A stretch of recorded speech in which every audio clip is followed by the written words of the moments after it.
Welcome to Surviving the Dream with your hosts, Casey Arnold and David Conley. We're here to talk to people who seem to have their dream job and find out, what did it take? Is it what they imagined? Is it worth it? How do they do it? Join us as we uncover the secrets of surviving the dream. I really hate my chin. That's our guest, ladies and gentlemen. That's our best intro ever. Yeah, he hates. All we know that he's surviving the dream, but he hates his chin. So the chin might go by the end of the podcast. Casey, I'm going to have to get straight in there because we know we've got a male guest for sure. Yeah. This guy actually saved my life. And a lot of times we say things like, oh, you know, someone saved my life because they gave me a break in the entertainment industry. Well, I'll tell you the quick story, right? I had a movie premiere in New York, and my arm blew up, and my manager at the time said, "What has happened to your arm?" And these cops came over from the other table and go, "Get him to a doctor immediately." And my manager says, "I know a doctor." We got there. I was shocked because I was English, because they said, "Yeah, that's $200 before you see him." And I went, "He must be good." They're free in England. I got in there. I met this guy. He said, "You've got a spider bite. I can see the teeth." He saved me. And then a few weeks later, I met him in Montreal. He came to see the movie, and we've been friends ever since. It's the one and only Dr. Jeffrey Siegel. Wow, maybe the most world's attentive, most attentive doctor. Wow, I'm just gonna let you guys talk today. I don't know what that was. Yeah. I mean, like, yeah, he will save your life, and he'll save your ego. He will turn up to a premiere. He also does stand up and has done stand up. Oh, I did a while ago.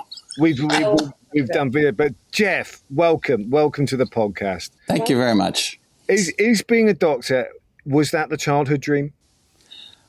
Yeah, I had a dream. You know, it was I think like osmosis. You know, I think there was an element of I'm a Jewish guy from New York whose family's full of doctors and scientists, and you know, I think it was just sort of like that was a career that was looked upon well, and I think in my head I just thought, like, this is.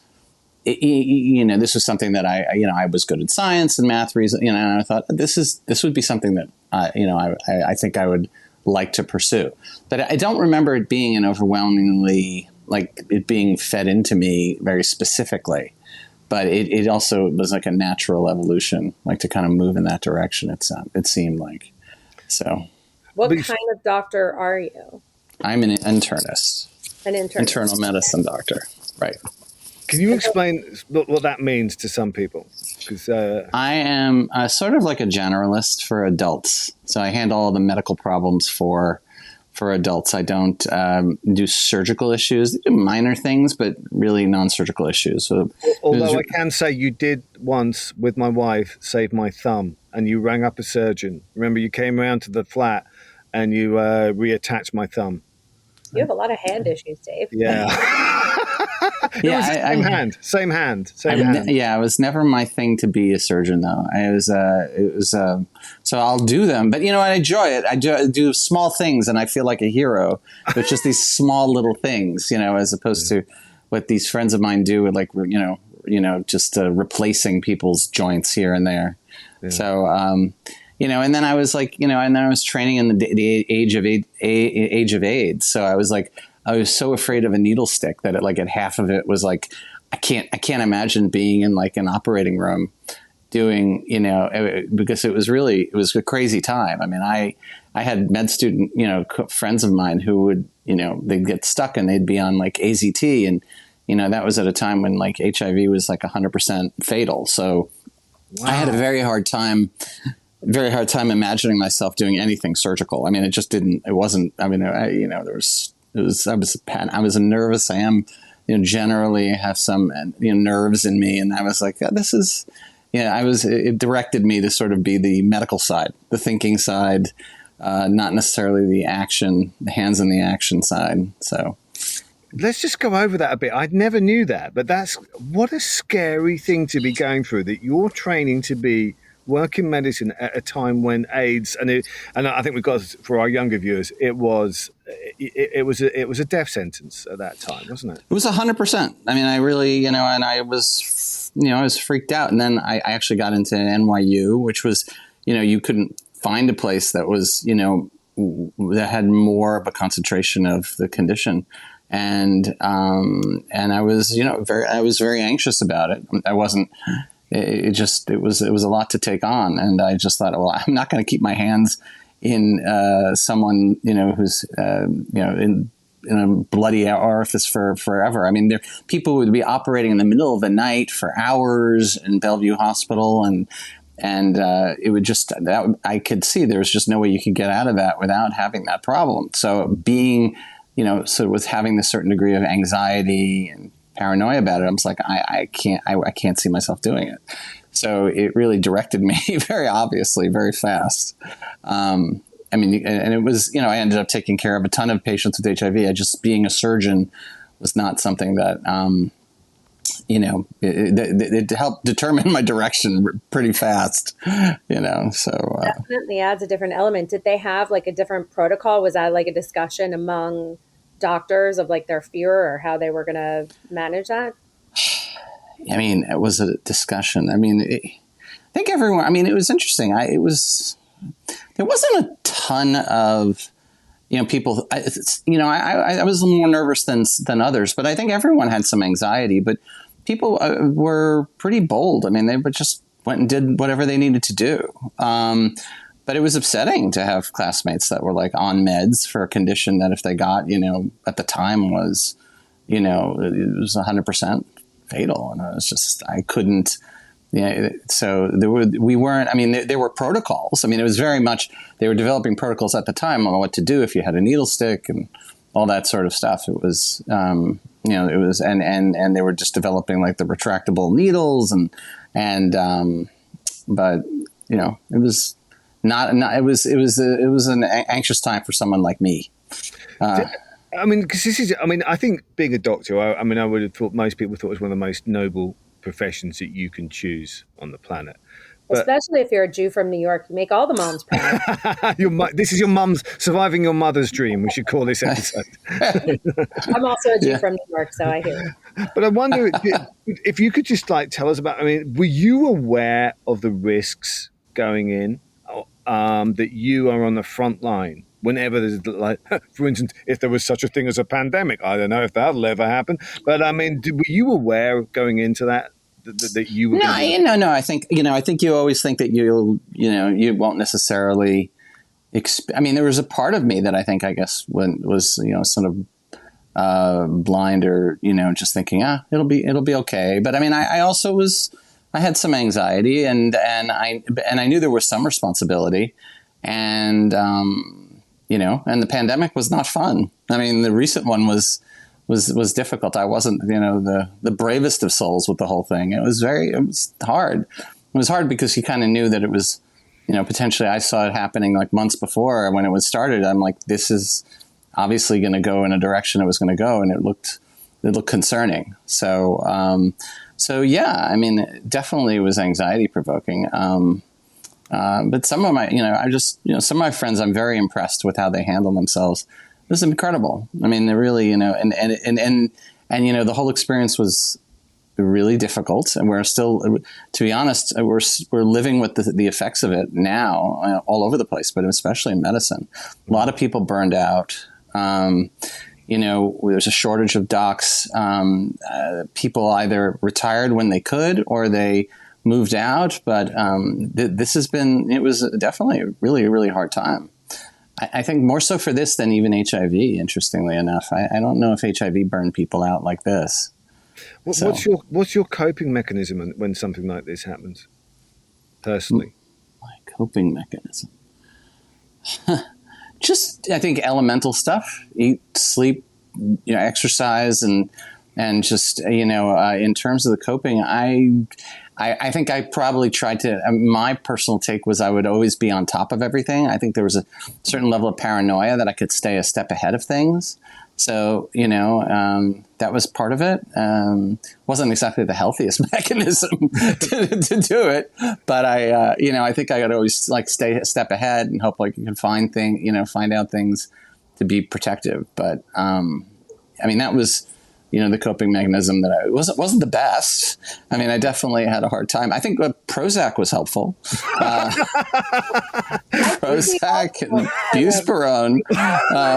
Those have been necessary, and a little bit of therapy. So those are the coping mechanisms that, it was, and it took a while. And what about your colleagues? Because I'm always fascinated when I go to a hospital. I think I remember once being in an ER, not the TV show, although I'd have loved that. Mm-hmm. And just hearing the cries like it was a Victorian chamber behind me, and the doctors and nurses, I could see that. I was kind of jealous.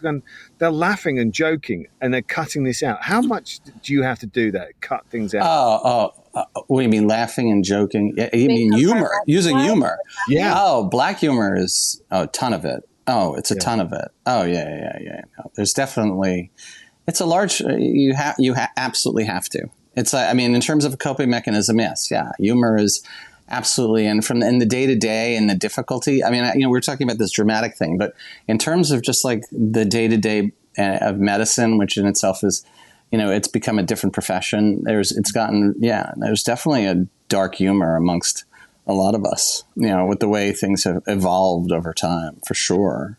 I think the profession was also a little different regarding how it was. There was a golden age before I entered where doctors had a certain degree of control and ownership, et cetera, of situations. And that level of ownership and control has diminished more and more as time has gone on. And that's just also helped, that's sort of created, not really helped, but it's created this more of some powerlessness, which has really been, hard to deal with.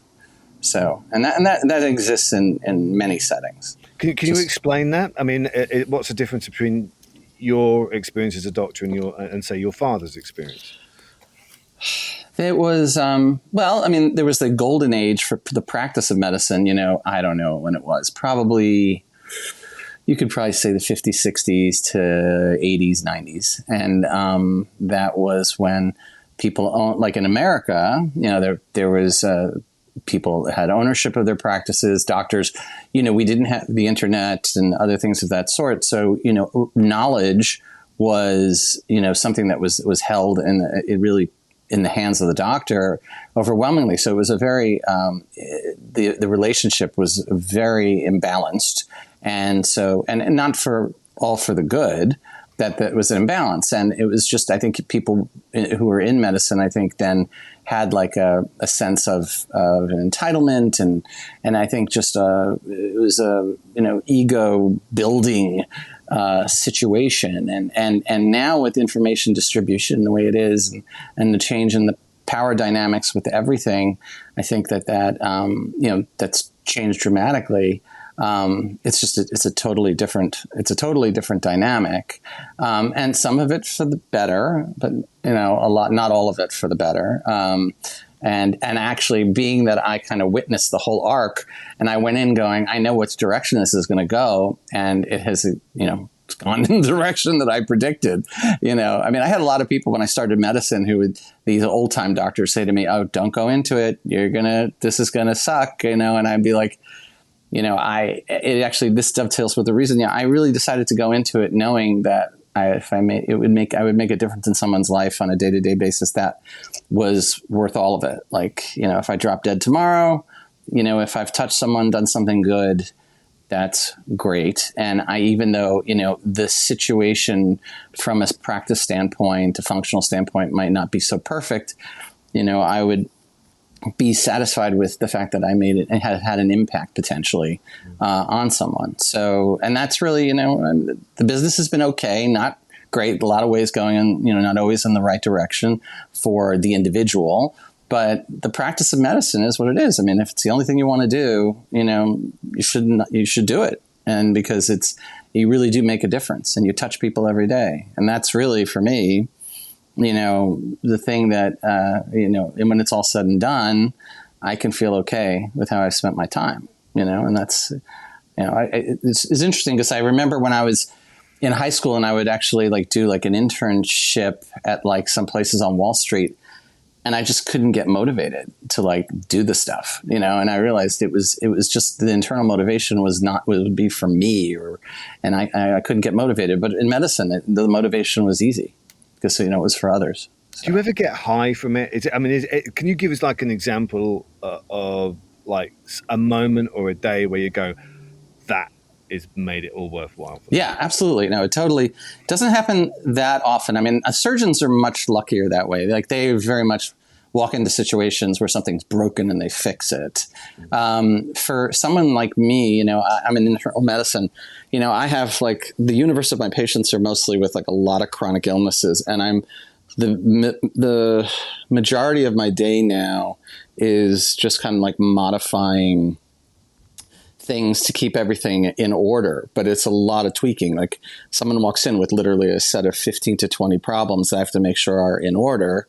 And that's not always, there's not a lot of a dramatic nature changing necessarily, but on a not that infrequent basis, you'll diagnose something that could otherwise become really bad, whether it's a heart attack, embolus, diagnosing, potentially a cancer early, things like that, really make all the difference. I mean, you just walk, when you have that moment happen, it's this is what makes it worth it.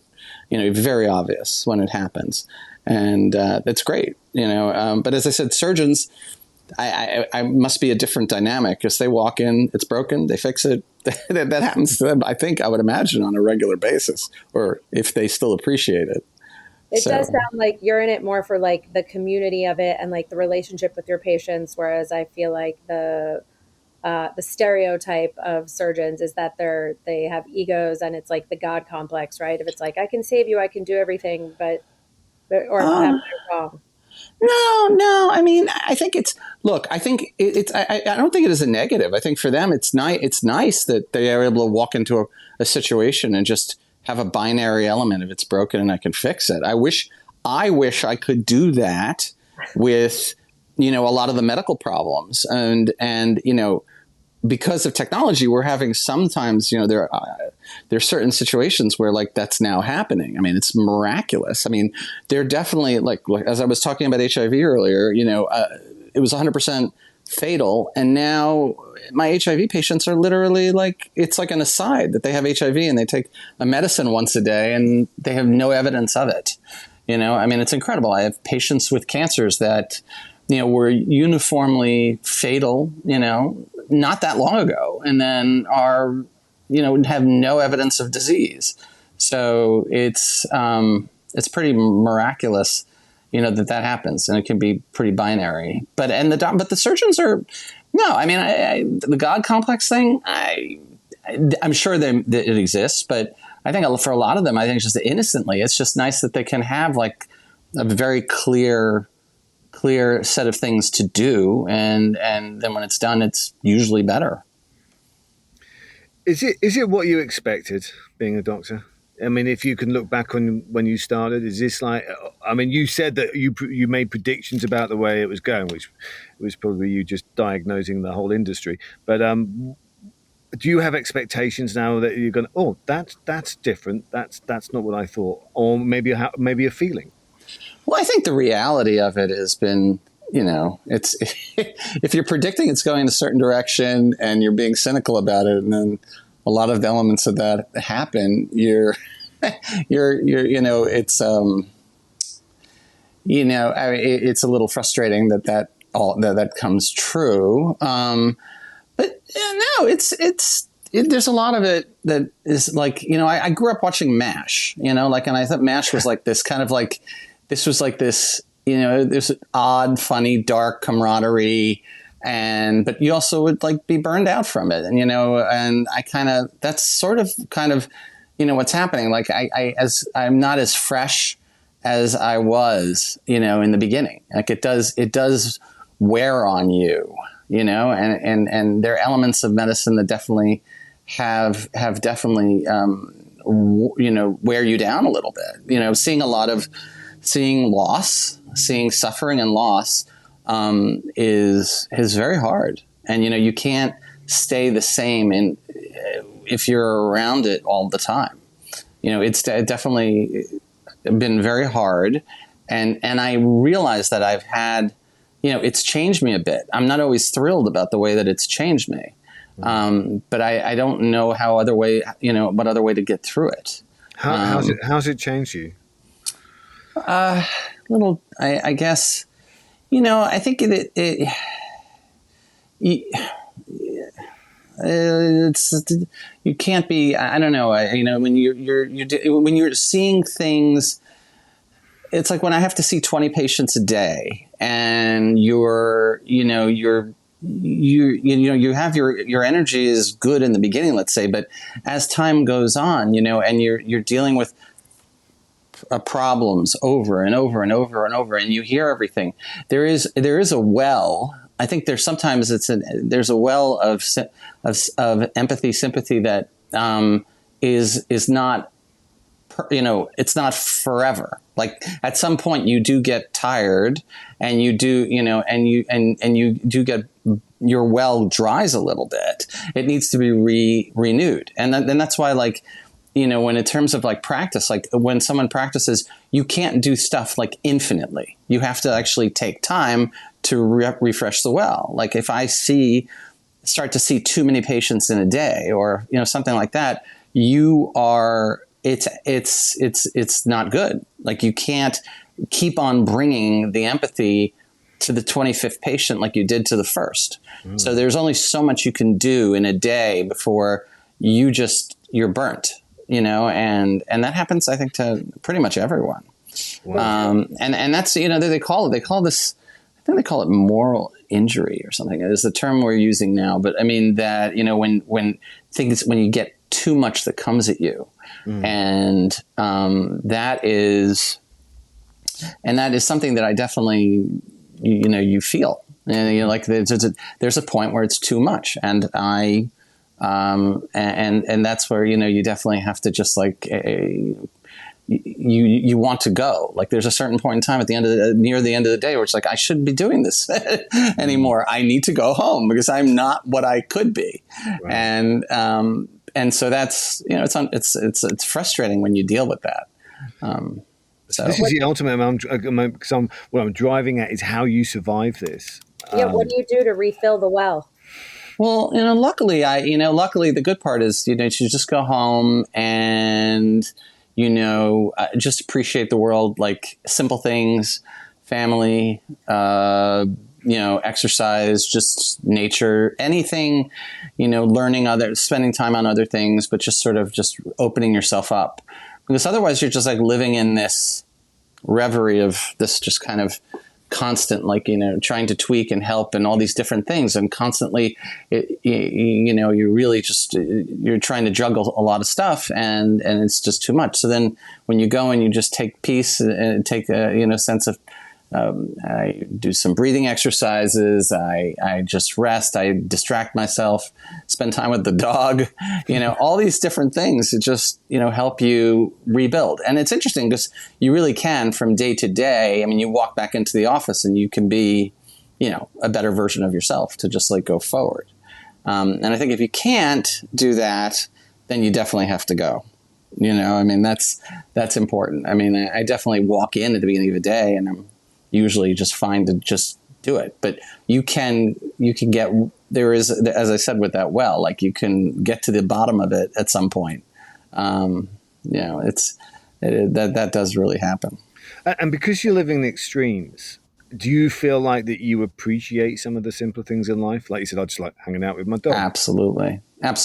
Yeah. I mean, that's one of the great things about medicine. I mean, being that I am exposed to suffering and unfortunately, death, it's a great thing for me to be able to at least not, be constantly reminded of how much to appreciate, like the little things in life. Like that's one of the gifts. Mm-hmm. Now the gifts are like that I touch people and that I have, like relationships, with people, and they let me into their lives in such a privileged way. And then that's really, that's an amazing thing. And then just to have an appreciation, because each day they remind me of like, if I'm feeling okay, that in and of itself is a blessing. Mm-hmm. So that's like that's a gift on a daily basis that, that the profession gives you. And we kind of, you kind of take it for granted a little bit, and I think when people leave the profession, or they retire, I think that's why I don't think retirement, like absolute retirement, is a healthy thing. I think absolute retirement is in a lot of fields, definitely in medicine, but it's, you should keep your hand in it to some degree, because your definition is a lot through that. And even if you have hobbies, mm-hmm. the hobbies may do it, but I think I would always hopefully be able to do something in this, in the field at some level. It's just who I am. So is it what you thought it would be, and like the dream is still there, and you want to keep dreaming as Dr. Jeff for as long as you're on this earth?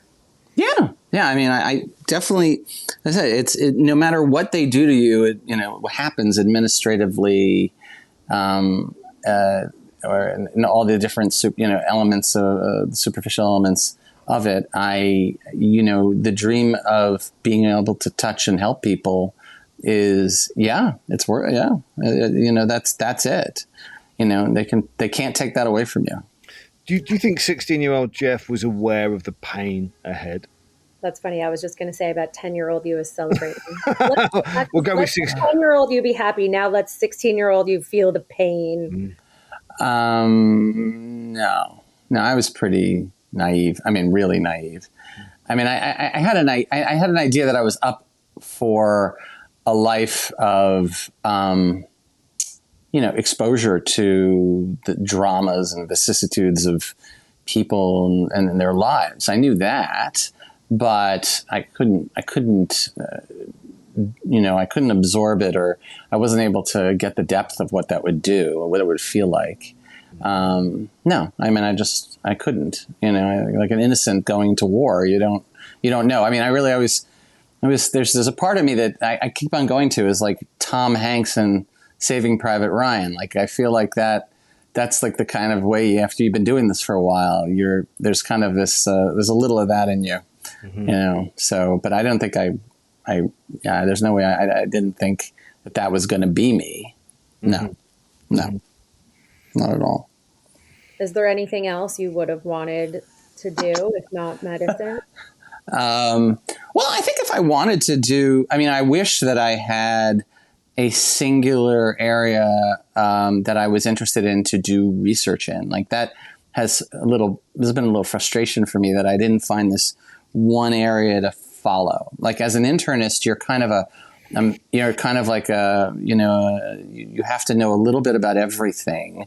And there wasn't any one area that I wanted to just focus on, because then you can go into training for cardiology, gastroenterology, et cetera, and they all have an interest from you. There was not one that I wanted to spend all of my time in.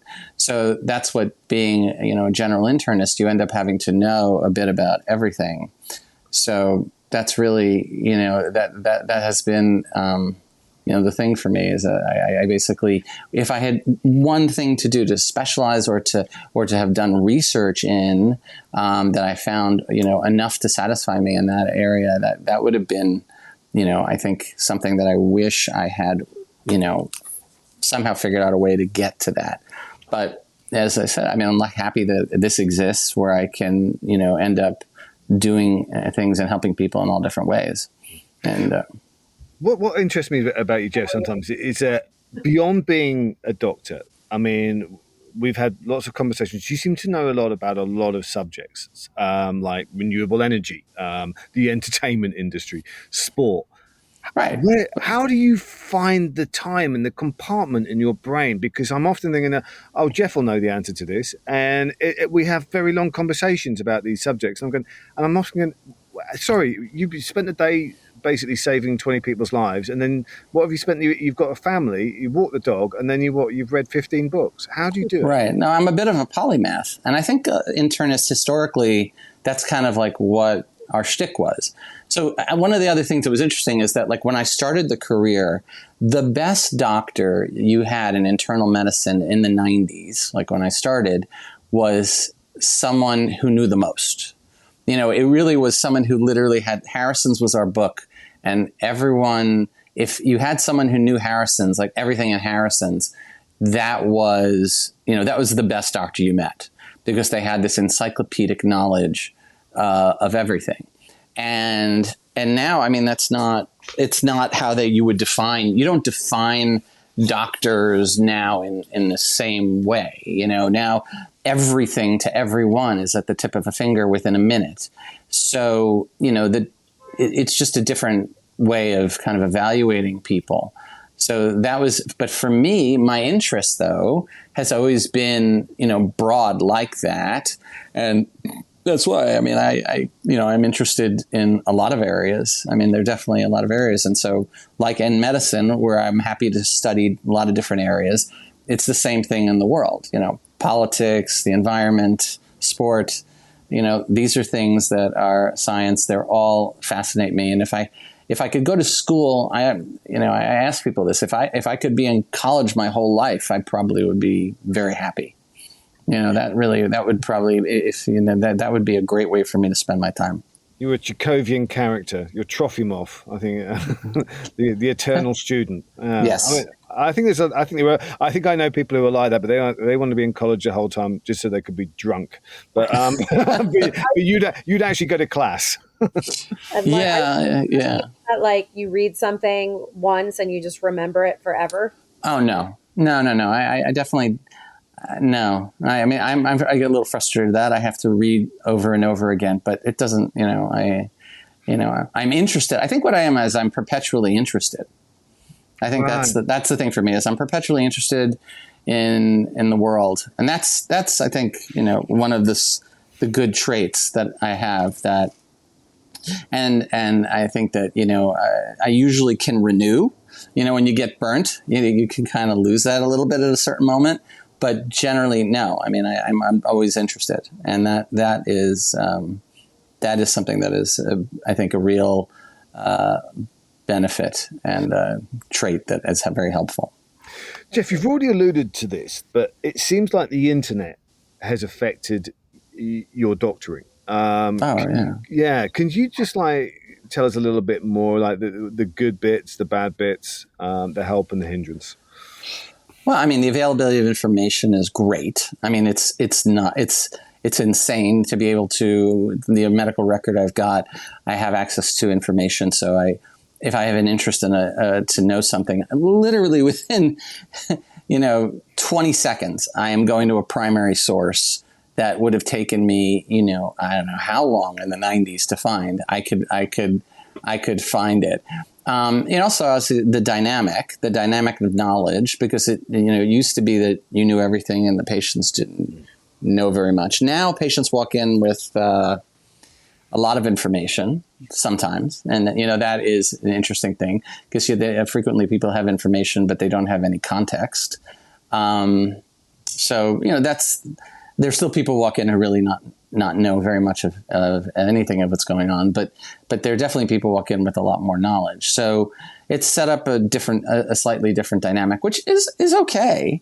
It's fine. It's just, it's just very different, and I think but the lack of context though is important, because people have access to information doesn't really mean that they have necessarily good or great perspective, and so that is sometimes a bit of an issue, because you have to kind of educate them based on your knowledge of how things evolve and how things, and what to be to find important, what's important and what's not important. And so I think that, the job of the doctor is going to be it's going to be more and more like a guide. It's kind of like a little bit like, bones, you're just there to kind of help people with the information is getting easier and easier to get. There's no information asymmetry, there's less and less of it, but it's really your exposure to the processes and how things evolve how you can be of some sort of wisdom and guide to the patient as they go through things. It's really the part that even AI is not going to be able to replace. Like, that's what the doctor's for. Humans are going to want other humans who have knowledge of a disease and processes and experiences to be the one who's there for them as they go through it. And AI, is just accumulating knowledge that still feeds off that. But in the end, I mean, you want other humans. I would think it would be healthy for humanity that we still look to humans for empathy and help. So, yeah. What's it like for you to be a patient? Like, do you go to your friends as your doctor, or you're just like a normal person who shows up at the doctor like us? No, I'm not a normal person. No, I mean, as you've heard, I'm not a normal person. He may have heard from me. I mean, the first thing in med school I was worried about was HIV. So I was maybe not the ideal in all ways. So I definitely, I'm like if Woody Allen became a doctor. So there's a certain degree of neurosis. I mean, I guess he's he's persona non grata at the moment. I don't, but as an example, that is really, I mean, I'm relatively nervous. So to be slightly hypochondriacal internist is partly me. So it's a bit much. And that's taken me a lot of time to kind of like get used to. But yeah, unfortunately, I can be a little bit of a hypochondriac. But only for yourself, not your patients, right? For myself, yes. For myself. Yeah. I had a friend who is a hypochondriacal oncologist, and I just was like, I don't know how you decide to become an oncologist and be a hypochondriac. Yeah, what do you do when you are like already freaked out about it, and then you have all of that knowledge to your anxieties? It's a lot. It's a lot. It's a lot. Yeah. I couldn't believe it. Yeah. So, what excites you about the future of medicine? Let me see. What excites me about the future of medicine? I think, look, it's the same thing. I think that people get. I think people still to get the satisfaction of helping people. The fact that you can really, the fact that certain conditions that were chronic or, inevitably moving in a negative direction, you can actually change. And so I think that is what is great. And then I think now it's the moving towards prevention. I think I was reading Peter Attia's book. He's reading a book about longevity, which is just an interesting thing to be thinking about socially, emotionally, et cetera. But, he's thought about medicine as going from a 1.0, which was kind of like the period where people discovered the problems, the basic mechanisms and what to do. And then 2.0, which is basically where we've been able to patch things up in certain ways, like existent diseases. We've learned how to fix some things. And 3.0, which is really where we're moving towards, which is about prevention. And so I think that thing that is, like, I'm working more in obesity, and I've done some work there. I'll probably go back to it now. But working on that is really about prevention. Because if you have more obesity, you're going to have X number of problems that result from it, and reversing that is then really helping you with prevention. And so you may not have the same aha moments, but that's what excites me, is that be able to help people not get ill in the first place, prevent illness from occurring. Mm-hmm. So that's actually I think the thing. If you think, I think on a macro level, large scale level, that's what I'm thinking about. Mm-hmm. That would be nice. Is there anything that you wish patients knew coming into it, or something that they did differently? Or like, if you could give a word of advice to patients, would there be something? Communicate well. I think when you walk in, try to develop as good and clear a narrative as you can as to what is what is going on with you.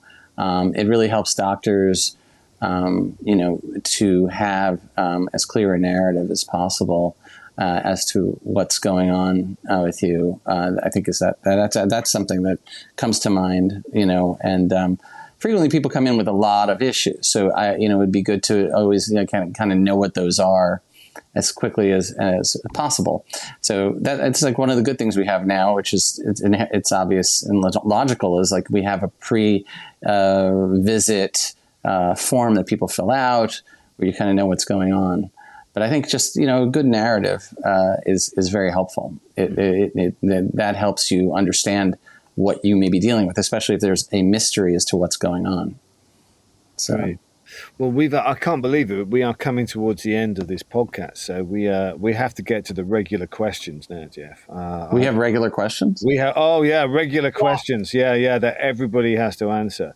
Uh-oh. And we say there's no right or wrong answers, but there are. No, there's not. There's no right or wrong answers. All right, these are the kind of questions you're going to get. I'll start with them. Yeah. If you won the lottery, the big one, what are you going to do with the money? What would I do with the money? I think I would work, but not as hard, so that when I work, I would basically be fresh to do it. I think I would think about, some of the things I want to maybe have a little more time to focus on to achieve. And then it would be probably give to the charities and issues that I care about. It would be, frequently it'd be the environment and things of that sort. But that's where I think I would focus at. But I wouldn't stop doing medicine. I just would do it at a pace that was humane to me. All right. That sounds good, and that lands with the dream. I have 2 fluff questions for you. I'm adding a second one. So let me ask both real quick, Dave. They're fluffy. Another stereotype. How's your handwriting? Is it true? Oh. Doctors have the worst handwriting? It's interesting. I think my handwriting is okay. I'm told it's terrible. So I think it's actually pretty good.